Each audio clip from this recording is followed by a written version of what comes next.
All right. Hello, everybody, and welcome to Geopolitical Trends, where truth matters. Excited to be with you. As always, I got an interesting topic for you. I know it ain't going to happen. The EU is so weak to do anything. The reason I decided to address this is because I want to trigger your intellectual curiosity to think outside the box. Will it be ever a possibility? That's what we're going to find out when I do this analysis for you. Like I always say, if you have any questions, super sticker questions, I'll answer them towards the end. But first, let me say hi to our community. Oh, Rafael, I saw your super sticker right away, man.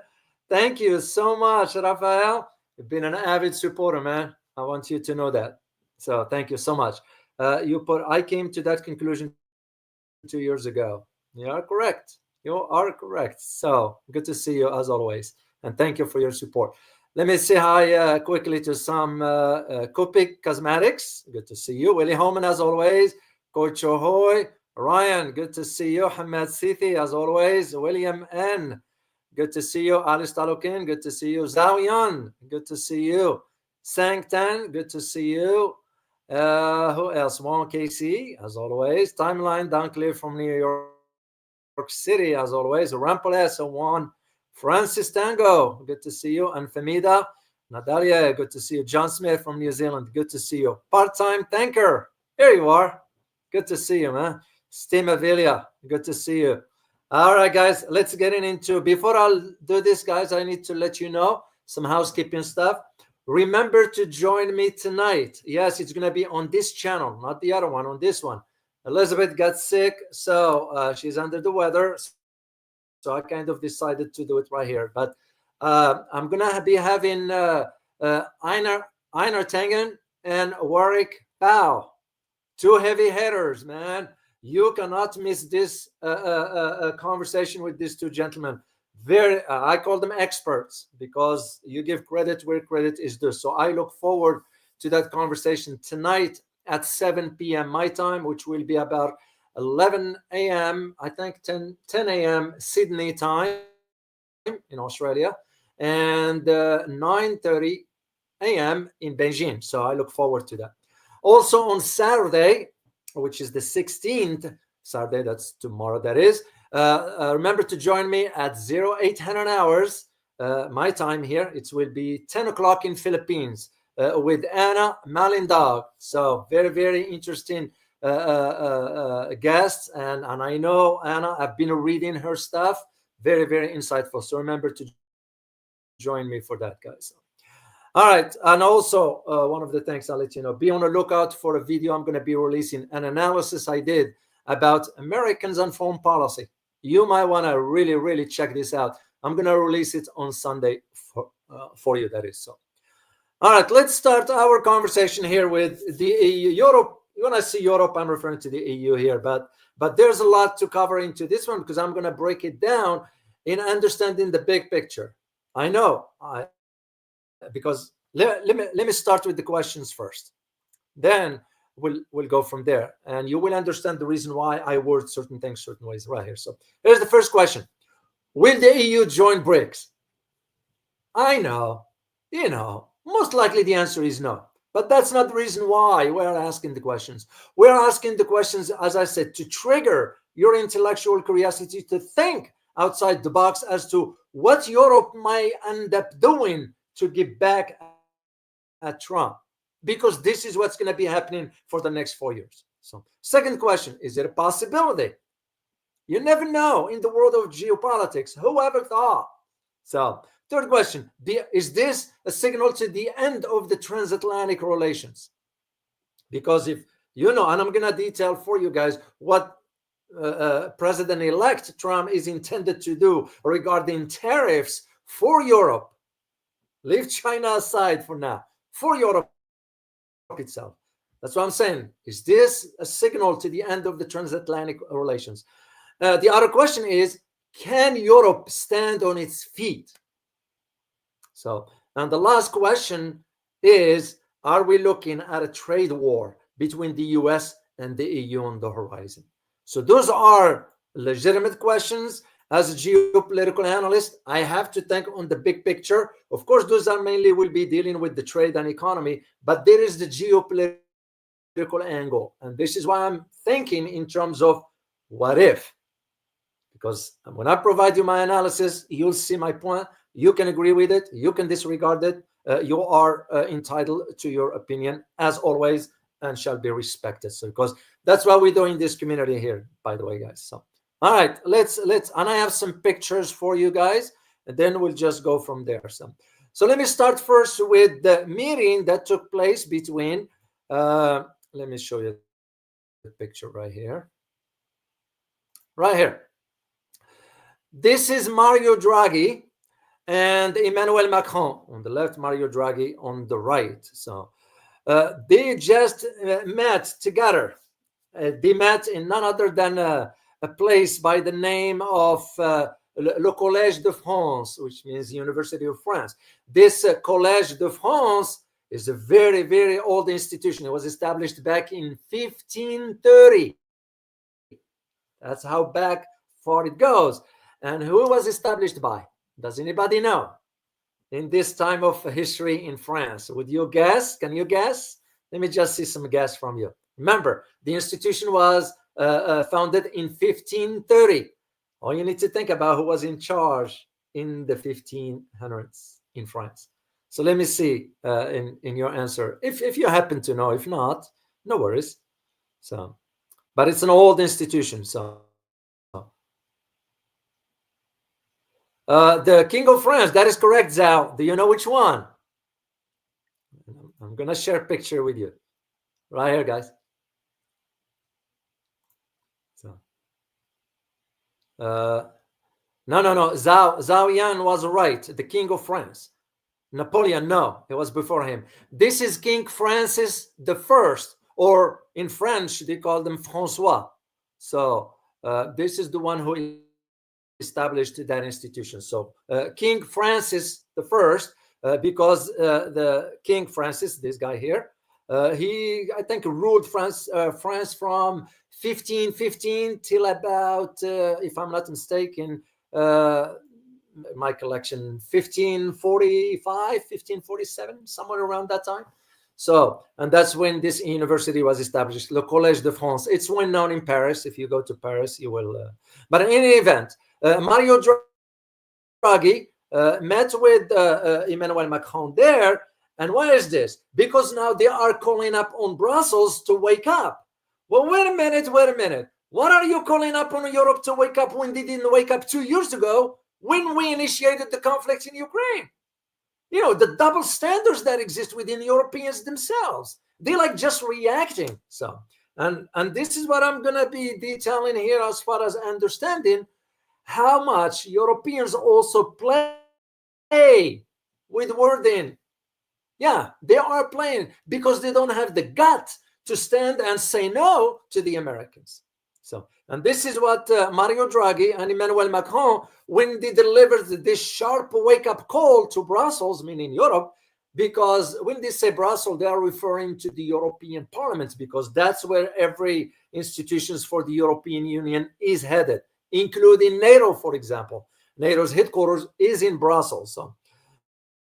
So insisting, this is what they say in both of them, Emmanuel Macron and Mario Draghi, insisting that Europe needs to prepare fast for the impending second round of the trade war with Donald Trump. So it's like a foregone conclusion. They know what's coming. Well, wait a minute. You are allowing, you, European in this case, allowing this. So, but first, let me share with you, you need to understand who Mario Draghi is, because it will, once you understand the background, it'll make more sense to you. Mario Draghi is an Italian, by the way, an Italian economist who served from 2011 to 2019 as president of the European Central Bank, or ACB, the financial institution responsible for making the monetary decisions within the European zone, so, or the Eurozone, that is, which is part of the European Union. And this is why, when you think about the policies, it was Mario Draghi that pushed certain European countries to adopt a European common currency. This is where the euro comes in. But you need to understand what was behind the closed doors regarding these decisions. It was pushed by the United States. That is the reason. This is why I always, like I mentioned this before, guys, back in the day when I will go from, I have family lives in Europe, scattered, I will go from France to Germany, for example. Well, in France, I will use the French franc. Okay, and when I'll head out to Germany, I'll have to change the currency to the Dutch mark. It was Mario Draghi that pushed this, but it was the US behind the scenes say, hey, why don't you create a common currency? And to me was right there the idea of we dictating the terms to Europe. Europe can do squat on its own. So, but Mario Draghi was the one who pushed for adopting, the European common currency. So Draghi's appointment at that time came at a critical time when stability within the Eurozone sort of has been challenged by what? None other than the European sovereign debt crisis. You all remember. So, of course, in 2021, he became the prime minister of Italy at the head of the technocratic government, that is, and he held the post till about October 2022. So that is what about Mario Draghi that you need to understand. So it's not somebody who's talking on the top of his head. He has some solid background in economics and financial aspect. But also, he's the one that couldn't extend against the Americans. I said, no, we want to maintain our own currencies. And this is why, if you think, guys, to my viewers who are in Europe, I don't have any viewers, I think, in Poland. Why is this important? Because Poland, even though part of the EU, decided to maintain its own currency. Smart move of the Polish government to think in these terms. Of course, Poland government thinking differently in other aspects. But when you think about which country can we take from Europe that has a low economy outlook and compare its currency to German, for example, you can just see the disparity that exists. So in any event, this is where Mario Draghi and Emmanuel Macron now are calling for Europe to wake up. I had a chance to read an article by Giorgio Leali, and I'll put a link for you guys, and I checked him out. I mean, solid writer. Very, very interesting, the points he highlights into his article. And I'm going to react to this article. I, of course, disagree with some stuff, but I will provide my own analysis to put it in perspective for you. And the idea that, and he's right, the author, he's right about how European leaders, when you think about European leaders, who do you think of? When you say the European Union, who do you think of? There are only two countries that matter. Can you guys type in which countries are in the chat box? Which really two countries that matter in the EU? Let me see your answer, guys, because I like you. Shimosu, you're right. Draghi was also Goldman Sachs man. You're absolutely correct. Ali Stalokin, you say Germany and France. Santang, Germany and France. Karakolak, France and Germany. You guys got it. You got it. Germany and France. And that's all that matters in the EU. Italy, sometimes just to try to fit in with whatever the wind is blowing. That's why it follows the policies. You all remember when Giorgia Meloni came to power, what was the first saying? Oh, we're not going to put any sanctions on Russians because they deal with the Russians, economically speaking, and all that. Then after that, what happened? The thumb was pushed on her to toe the line. All of a sudden, she joined the rank of the EU and followed NATO's orders, but now it's going to have to push for the sanctions against Russia. The next thing she did was a trip to China after pulling out of the BRI. That's why I say Italy you don't count Italy as a heavy hitter. You count France and Germany for that stuff. And this is what happened between Emmanuel Macron and Mario Draghi when they were at the Collège de France in Paris, when they were talking about the idea of now, what are we looking at with Donald Trump coming back up? Now, here is one thing I need you to understand. what I need you to understand is that not only the Europeans are concerned, as I always say, as geopolitical analyst, I have to think outside the box. Could it be, and correct me guys if I am wrong, could it be that the thinking of Donald Trump is to create a wedge between the Europeans and the Chinese, given where the economy is? What do you guys think?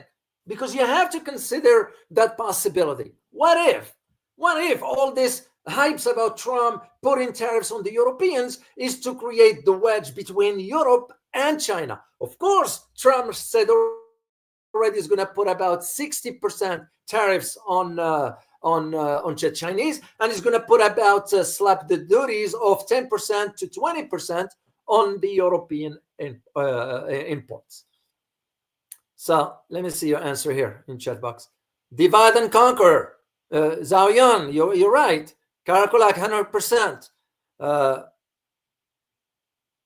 So I see your point. And that's exactly what we ought to think in terms of, because in geopolitics, you can't just look at one particular aspect of a problem or a tension or a challenge or what have you. You can't do that, because if you do, you are limiting your understanding of the bigger picture. And if you do, your conclusion is going to be very narrow, very limited in scope. This is what I'm saying with the Europeans saying what they're saying. But on the other hand, there is the other big picture that Trump could be playing, because he will be playing that. Look no further at to who he's nominating for the key positions. Actually, 4 of them that I am aware of now are China's hawks. Man, what they're going to be doing. So, and this is why when you think about the European to take stand on its own 2 feet to avoid being a collateral victim of a trade between the US and China, Europe is also thinking about its own, but Europe is weak. I've said this so many times. Europe is too weak. They can't, and they won't be able to. So, and this is where I'm going to be just trying to provide you both sides of the arguments, and you reach your own conclusion. So here is what Emmanuel Macron said during that particular. Rafael, I'm going to get to your question shortly, right here soon. What Emmanuel Macron said during that meeting. He said, and I quote, "We are very clearly entering a world of tariff wars. Warning Europeans still needs to figure out how we will be caught in the trade war between the US and China." End of quote. No. You, Emmanuel Macron, are really playing games here. You're playing with the emotions of the citizens in Europe in this case. Why? Because when it matters, you couldn't take stand when the Ukraine conflict started, knowing full well that it was created by NATO, which France is a member and vociferously speaks louder there, which means they were pushing for that. You could have taken a stand back then and said, no, this is going to impact our economy here. When the Nord Stream 2 pipeline was blown up, what did France do? Squat, nothing. And this is why I'm saying the double standards. You always, guys, be aware of politicians when they speak. And that usually comes with you being informed and understands. So when Macron is saying, we are very clearly entering a world of tariff war, we have to warn Europe, and all this is nothing but hypes, because you couldn't take stand when it matters. So, and this is what I always ask. Where was Macron when the Ukraine conflict was introduced? Because we created it. The Russians submitted the 10-point. I had a chance to read that 10-point security security concerns that the Russians provided to NATO and the US. And what did NATO do? What did the US do? Rejected it. So if France was really talking about worrying about Europe, they could have taken stand back then. So, and Emmanuel Macron continues, and I quote, the French president said Trump could be out to force the European to separate faster from China and the world. Well, hold on a second. His trip to China, what do you think was all about? Was it about France or was it about the EU? It wasn't about the EU, because right before that, Germany won over unilaterally. As a matter of fact, Emmanuel Macron had to go with Scholz. Scholz never won Macron to come with him. So it shows you right there. And this is where even the Europeans themselves will want to play that game of creating the tensions between the US and China so they can stay out of it. It's a game. It's a chess game in geopolitics. Economics here is the key, but also what makes it worse for Europe is the economy where it is today, given where the energy prices are. And I am going to be showing you examples, for example, right here. This is a demonstration in France at the Michelin. Michelin, this is the tire company, whatever. They were burning this because of the demonstrations about Michelin announcing to the shutting down some factories. So, and I give credit, by the way, to Jean-François Monnier. That's his picture there. The same arguments I can make about Germany. This is demonstrations about the Volkswagen shutting down the 3 plants. And I did a video for you about this one here, guys. As a matter of fact, and I give credit to this picture to Hendrik Schmidt from the AP. As a matter of fact, I looked and I found a map that has the locations inside Germany where those plants is going to be closed. Take a look, guys. Take a look right here. Look at that. In Emden, 8,000 jobs will be lost. Hanover, 13,000. Ansbach, 2,300. Wolfsburg, 60,000. Braunschweig, 7,000. Chemnitz, 1,820. Dresden, 340. Zikyo, I'm sorry, I mispronounced this one, 10,000. And Kassel, 16,500. You got the idea.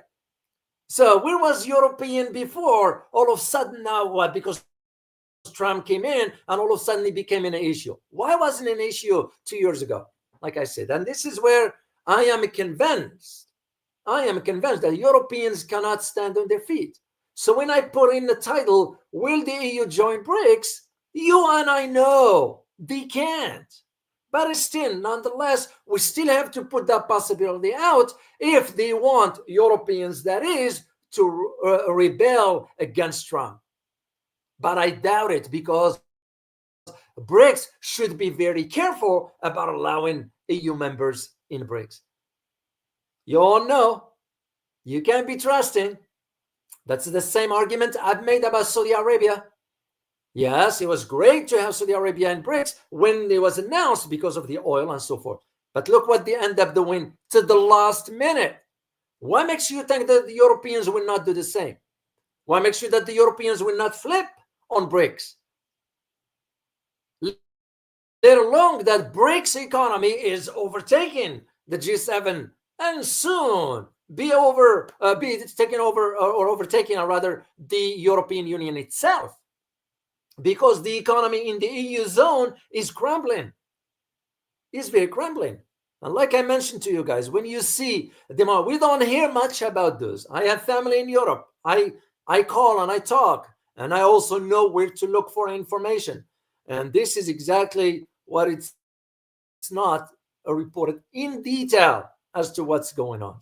So when you have Emmanuel Macron and the likes of Mario Draghi saying, well, we have, no. You are playing with the livelihood of people. That is what. And for them to say, well, we're going to create a wedge between the US and China. No, even now the media here in the US, look what they're saying. I wanted to share this with you, which, by the way, I will be addressing this one with Einar Tangen and Warwick Pao. Look at what's saying. Why China is worried about second Trump presidency and how Beijing might react. Well, wait a minute. Let me tell you, China is not worrying about Donald Trump, because China's economy today is not what it was in 2016. Things have changed. It will be naive and a mistake of Washington to think that they're going to dictate the terms to Beijing. Nah, that I just don't get this one. So, and this is where when you think about the idea of Mario Draghi and Emmanuel Macron urging now the EU to stand on its feet. Now, what are they talking about? And the way to understand, I'm going to share a clip with you. This is the foreign minister of Germany going to Beijing. Take a look. Chinese are smart also. Do you know what they're doing? And you don't blame them because they're playing the same game the Westerns are playing. So let me share this with you. And I'd like to have your feedback on this in a word or two, if you could just... All right, let me make this full screen. And please just give me a thumbs up if you can hear, because I can hear it when I play it here. Take a look. China today to find no officials waiting to greet her. Only a bus to take her to the meeting. Standing alone with no formal reception, she appeared stunned, processing the unexpected turn of events. The absence of diplomatic protocol was striking. Does Germany deserve this humiliation, given its direct complicity in Israel's genocide in Gaza?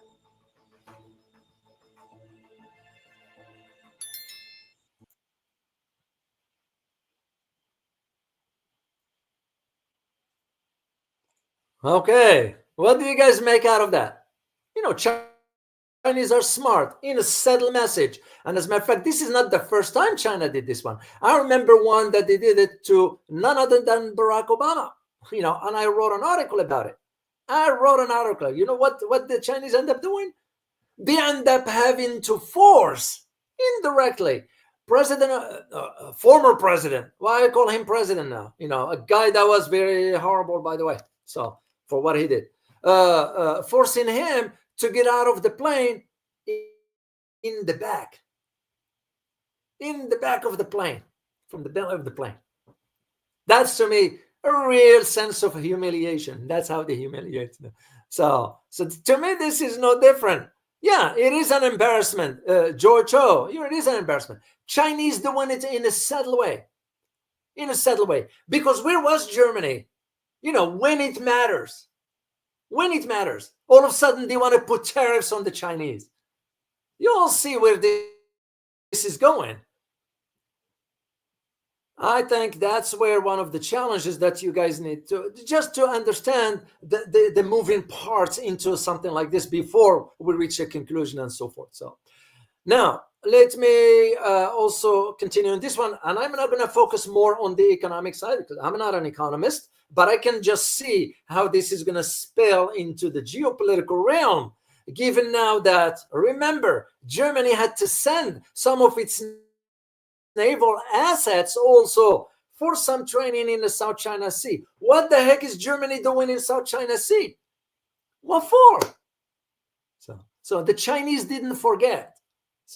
And this is why you're gonna have to understand when the likes of Mario suggesting we're gonna have to do this and do that. No. You can't do squat because you don't have the willpower to take stand on your own first. Because that's where the political independence is. So, I mean, can you see Olaf Scholz taking stand on his own? Can you see Emmanuel Macron taking stand on his own? Or Italian prime minister, for that matter? You know, as a matter of fact, now I just find out that now the new I don't have a picture of his picture here. The new Secretary of NATO, Mark Rutte from Dutch. You know what he's suggesting now? He is suggesting that Hungary needs to be kicked out of NATO. Yeah, that's what he's saying now. So I think that Hungary will be thinking twice about this one in terms of why not?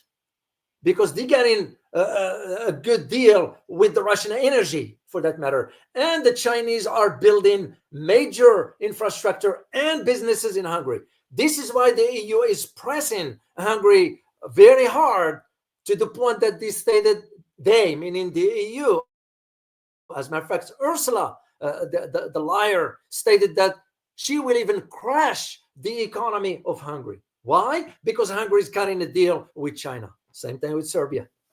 So it shows you right there, it's because Europeans, European Union, they couldn't extend. Till they do that, nothing's going to change. I don't know if I will see it in my lifetime. I hope to, but I don't know.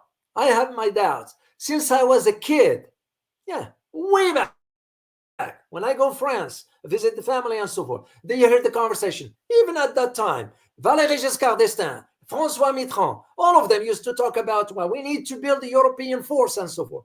Where is it? I am now in my late 50s and still hearing Emmanuel Macron saying we need to build a European force to protect ourselves.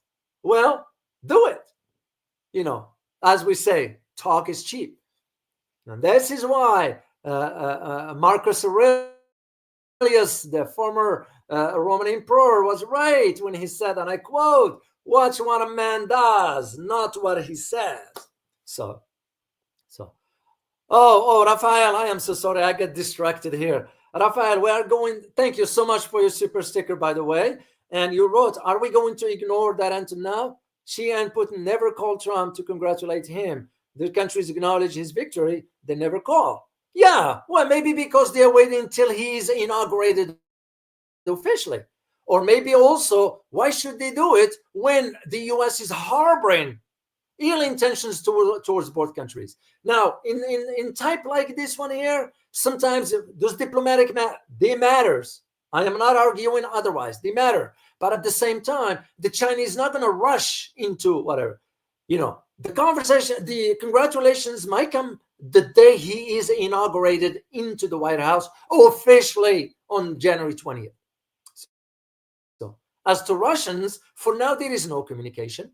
Of course, there are some behind closed doors, but not at this level. So I appreciate you sharing your feedback here, and rightly so, because this is why we are here, guys. We're learning from each other. So thank you, Rafael, for that. And you do have another question, Rafael. Thank you so much. Question for you: when did Europe choose to become bootlegger of the U.S.? It is likely to accept that all Hawthorne was a better writer than Montesquieu. For those who do not know, Montesquieu was a French sort of intellectual and so forth. The answer to this one, Raphael, is right after World War II. And to be exact, right after the establishment of NATO. It became clear, even though it was the France and the US butted head back in the 60s, when Charles de Gaulle used to be the head and pulled France out of NATO, but soon reversed course. So to me, this is an old, and we have now sunken our claws into Europe from way back. It will be hard to untangle. It'll take a while. When you look at it, I'll give you a quick example.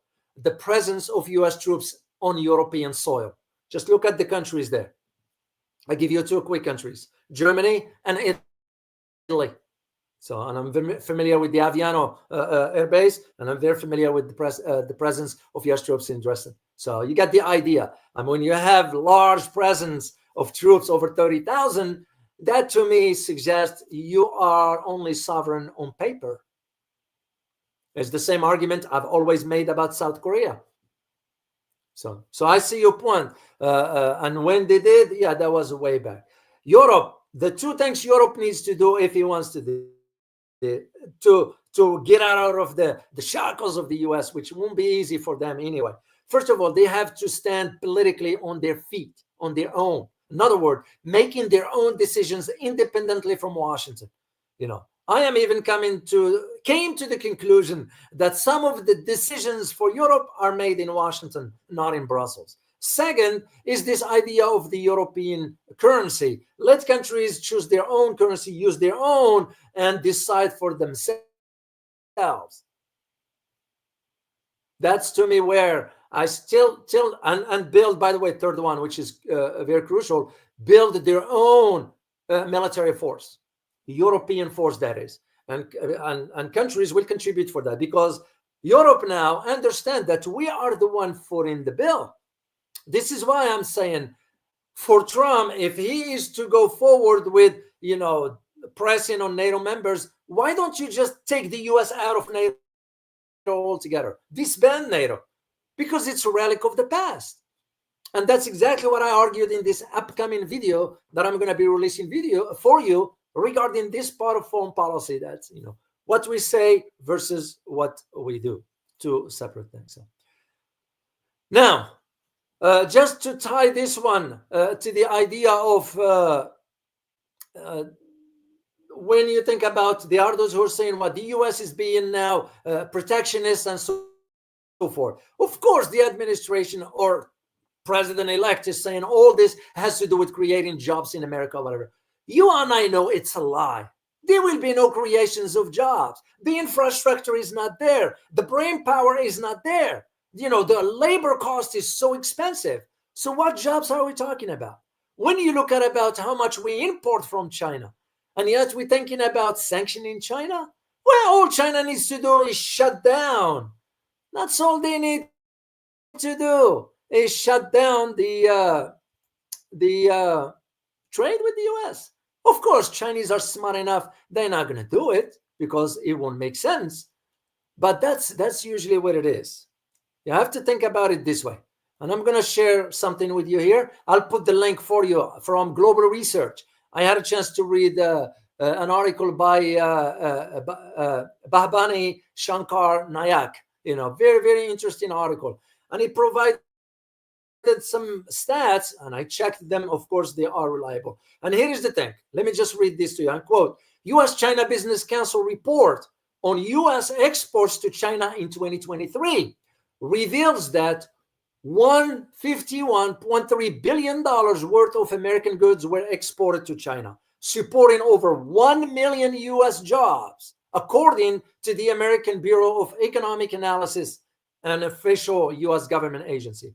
In 2023, U.S. exports of goods and services to China were $195.5 billion, down 0.9% from 2022, while imports from China were, get this, $447.7 billion, down 20.6% from 2022, as a result of a trade deficit with China declined to $252.1 billion, end of quote. My point is to those who argue, well, the U.S. is doing all this because we want to protect to create jobs and all. Nonsense. Because when you look at where things are economically here, you have to be here to understand how society is. What the government says versus what it is, I won't buy it as an American. I will not buy it because I go to grocery stores, I buy stuff, I notice the prices, I compare, I know what to look for, and I won't buy what the government said. This is why I didn't vote. Who are you going to vote for? So now let me move to this article, as I mentioned, written by Oliver Roloffs. Now, Oliver Roloffs is a strategic security and communication expert, so he knows what he's talking about. And one of the reasons why I read this article, and I liked it to tie it to what I'm talking about, because he talked about the role of BRICS. Now that the Europeans are starting to see, also the expansion of BRICS. You can't ignore this and its impact on the global politics, no matter how you slice it. In Washington, they're saying, oh, that's nothing but hypes. BRICS has no dent. Well, it is making a dent. It is moving when you consider now that 20%, to the last research I looked into, 20% of the trade that exists within those countries is done. I'm sorry. Let me take this back. 20% out of the dollar, it's done in less with the US dollar. In other words, it used to be 100%. Now it's down to 20%. So if this doesn't make a dent, what does? So, and this is why Europeans are now thinking, are they going to seize the opportunity to unlock the potentials behind this BRICS expansion, because it was major in Kazan? Or are they going to be under the thumb on the US, still playing that role for being subservient to the US. So, and this is where I like this article by Oliver Roloffs, and I'm going to share it with you guys. So, and so when you consider the countries that moves into, but this is not what I want to focus on. I want to focus on, for example, the Gulf region, Gulf states in West Asia.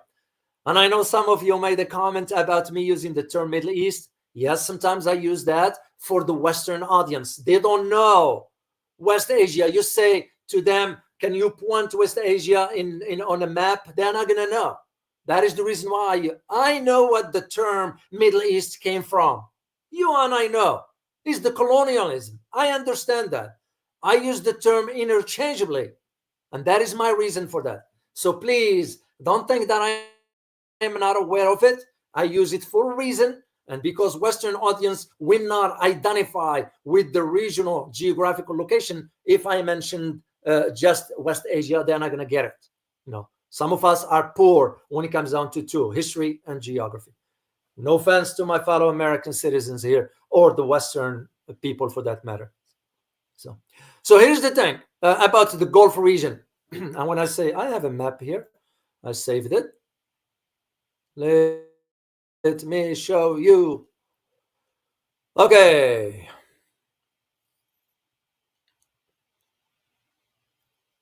Right there.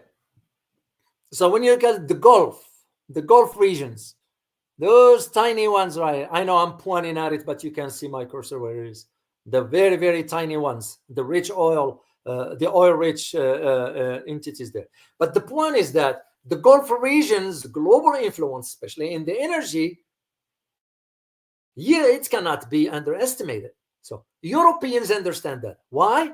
Because Europeans depend also on oil and gas from that part of the world. Now it's even more, given that Russia shut down the gas export to Europe. Even though the European countries still getting some through third party. Like, for example, India is selling. Morocco and Nigeria have built a pipe, a gas pipe that's going to be bringing gas, I think, because there's a lot of gas in Morocco also that's going to be selling to Europe. So there are some ways. But of course, the American oil companies are selling gas 5 or 6 times higher the price to Europeans. So and here is the thing. Because if you ask any observer, any analyst, any whatever in the Gulf area, they're gonna tell you that the expansion of BRICS ain't just a diplomatic move. No. This one has to do with the commitment, a strategic commitment of the Gulf states towards BRICS. That's why United Arab Emirates end up joining. That's why you think about Saudi Arabia did, but at the same time, to the last minute was pressured to move. That's why Iran moved forward with all this. So, and because the Gulf states, because they're small, right? But also they wanted to protect and safeguard their interest. And how is this going to happen? Stability. This is why the link between energy and geopolitics, they are intertwined. You know, anytime you impact the energy market or the geographical location, whatever that is going to impact the geopolitical outcome and vice versa.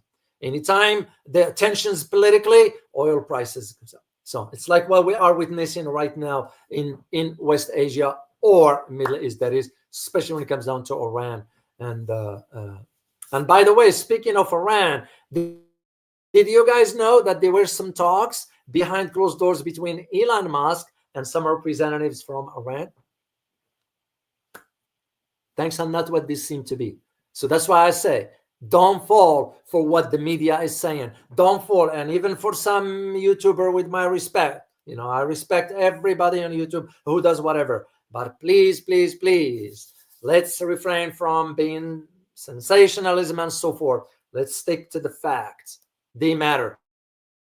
And for us, I don't care for what others do. I in my business. For me, my responsibility is to protect this community here. And especially when it comes down to intellectual aspects of it. That is my job. That is my role. So here's the thing. You have to think about why the Gulf region sort of became very central to European survival, if I may use the term. So it's because the amount of energy. So now, Gulf countries, their presence in BRICS is very crucial to the EU. You may ask why. Yeah. Well, just think about these two: United Arab Emirates and Saudi Arabia. As the author argued, and rightly so, I agree with him on this one here. Just you think about these two. So why? Because they are, as he puts it, and I quote this, as a conduit between Asia, Africa, and BRICS nation, because it offers what? Europeans more opportunities, economic opportunities, that is, end of quote. But the question is not about that. The question is the US will not let the Europeans, because the Europeans cannot stand on their feet. That is what's at the heart of it.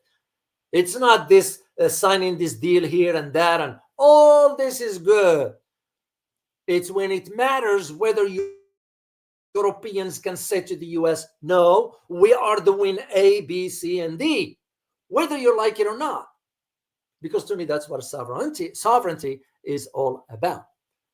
So Europeans understands now the expansion of BRICS could become the wild card to rebel against Trump if Trump pushes Europeans very hard.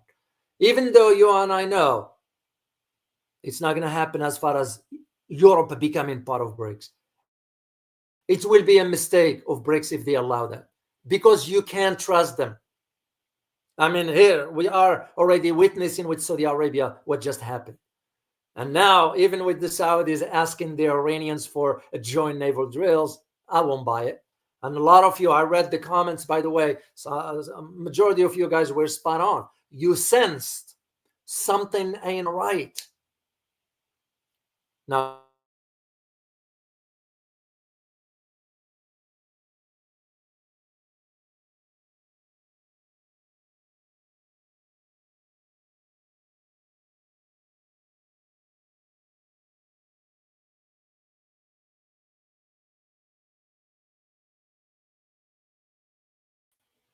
okay, I don't know what happened. Did I say something that offended the government?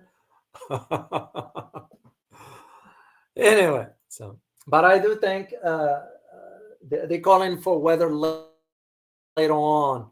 It's going to be changed. Anytime they're Texas is known for sometimes when weather gets here, it gets bad sometimes. So, but in any event, so, and this is where you're going to have to think about what Europe needs to do. If I were advising the Europeans, which usually I don't see that happening anyway, because I don't want to. So, but hypothetically, if I were, what you're gonna have to tell them, you're gonna have to look at this on two tracks. One of them is your economic interest. The other one is ensuring stability. How do you achieve the two? So first of all, you're gonna embark on a key infrastructure, key economic ventures, key financial aspects that make sense to your development. Second, you're going to have to remove yourself from conflict that you have been dragged into to ensure that stability by not playing a role into that. I mean, you look at now Ukraine, you know what I'm referring to here. Ukraine is done for. What are they talking about? So, but Europeans dug themselves in a hole for that when they decided to go that route, because now what's been exposed is that NATO has lost to Russia. The optics of it is so bad. So that's, to me, will be the two tracks I will advise the Europeans to embark on, and especially for Germany. But Germany is done for till they get a new chancellor. Olaf Scholz was we were playing him like a fiddle, just like whatever, we kind of tell him sit and he would sit, stand up and he would stand up. It was too weak politically, too weak, very, very, very weak. Emmanuel Macron talks a lot. It's action that matters. Can they follow through? This is where you find out about someone. Can they follow through? You say I'm going to do A, B, C, and D, but are you following through? The moment you don't, you lose credibility. This is thanks for us in the US. When we start talking loud about this rights and all that stuff, What rights are we talking about when we turn in a blind eye on atrocities? Come on. It's becoming clear. So for Europeans to promote now their interests, this is why they are trying to go individually to Far East. They're not coming to the US, they're going to China. So the logical question is, why should China China will do the diplomatic protocol as far as welcoming somebody to their country and so forth and all that. Will President Xi grant an audience to whomever? I don't know. That's a decision they're going to have to make. But on the other hand, makes you just wonder, well, why don't you go to the US?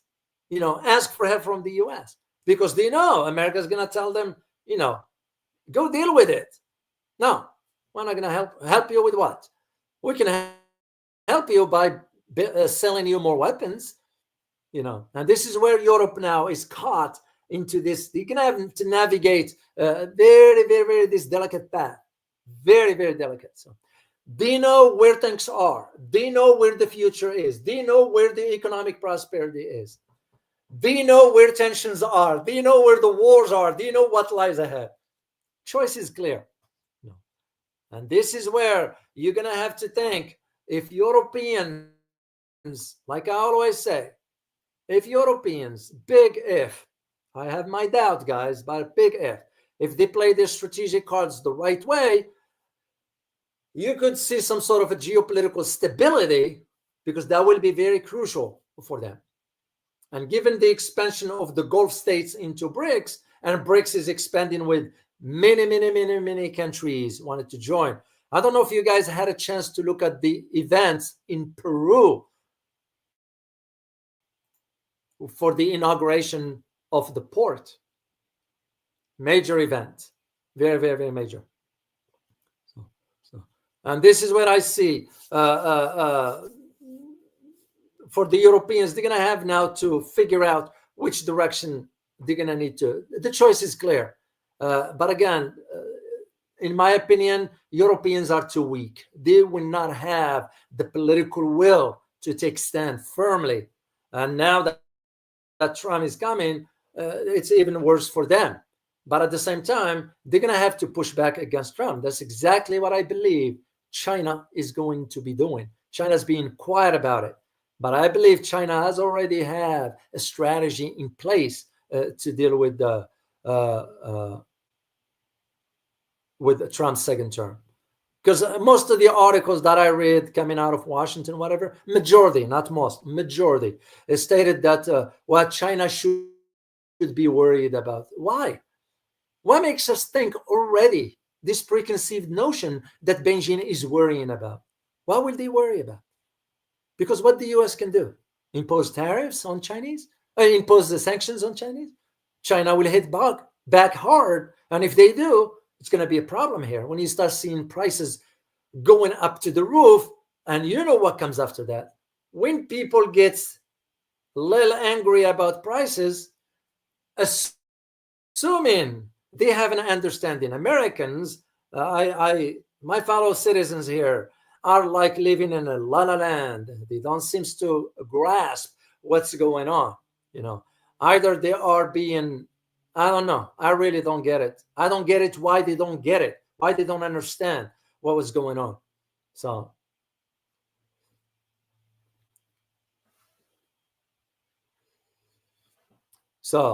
And this is where I see the idea of Europeans is going to have to think in terms of where things are headed. I know from an economic to financial to, not everything is going to work for everybody, but at the same time, you're going to have to consider certain aspects.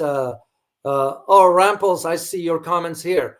You disagree with me. You are entitled to that. As far as, let me share it here, because we are here to learn, guys. Dr. O, that's the only thing I don't agree with you. If everyone has their own currency, like before, the only losers will be the people because of the exchange rate. Well, how so? How so? Are those people going to be, let's say they live in Athens. Are they going to move to Germany? Can they afford to move to Germany first? Now, if they can, then they're going to have to figure out how to deal with the currency exchange. No, I see your point, because the currency of Germany versus that of Greece is going to be higher. There is no doubt about it. It's like what we are witnessing right now. The euro to the dollar is about $1 is about 1.28 euros.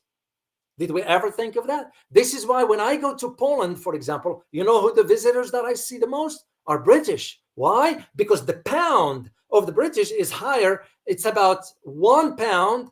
British pound is about 5 zlotys to the Polish currency. So for us, $1 is about 4.27 zlotys in European Polish currency. So, but at the same time, Poland decided to retain its financial sovereignty. So I see your point, and there is logical arguments in your point. I'm not disregarding that. It's just the way I look at it is you're going to have to live within your means. Simple as that. Because, for example, German economy compared to Greece is different. So, but I welcome your feedback, Ramples. Thank you so much. So this is, that's my end here. I'm going to see if there are any super sticker questions. I answered them.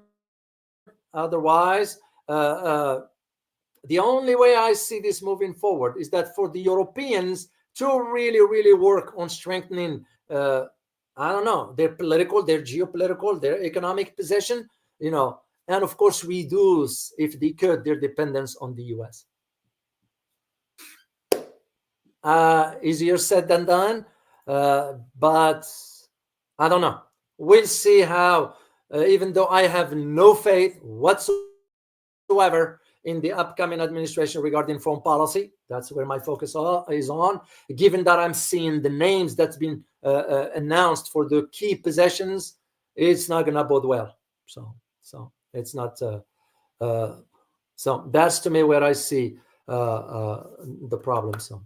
Oh, Hassan Yilmaz, thank you very much. Great stream. Thank you very much, sir. Appreciate it. Yeah, we're all here about learning, guys. That's the focus for me and the community, because I always want to have the community that is protected intellectually, that is. Pandemonium, thank you so much. Thank you for the stream, Dr. O. Please, guys, while I'm thinking about it, please hit the like button. I would greatly appreciate it. I am still hoping you guys can help me out with reaching the 100,000 if before the end of this year, if not sooner. That would be great. And I will also be talking to you as I move forward about my upcoming trip. Yes, I am going back to China, to the other side. I've been in Shanghai. I've been in that part. I'm going to go to the other side down the road. Oh, Rafael. Oh, man, you spoiled me now with the super stickers. Thank you so much, Rafael. Truly appreciate you. And you wrote, you are not a sovereign country if you cannot say no. Couldn't agree more. Could not agree more. And that becomes even for us humans, for our interaction with each other. Are you going to allow anybody to bully you forever? At some point, you're going to have to take stand. If somebody, for example, keep asking you for favors forever, are you going to ever sometimes say no? Yeah, you're going to do that. Well, the same for this. I couldn't agree more. I couldn't agree more. Pendulum. Yeah, that's the one. You're the one. Here, you are a sovereign. Thank you so much. So if Germany is able, if South Korea, if Japan, and soon to be Philippines, which I will address this one with Anna on Saturday, to me, Australia is gone. Even New Zealand, I'm having a big question mark on. And you get the states that look at what happened with Sweden and Finland. We pressed them into joining NATO. They said, yes, sir.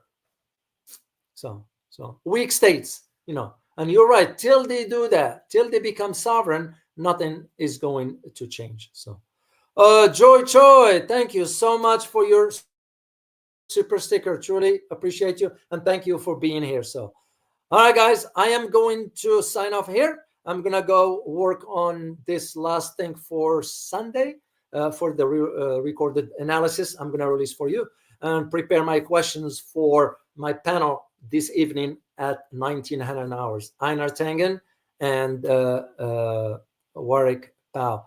I think I do have. Let me see if.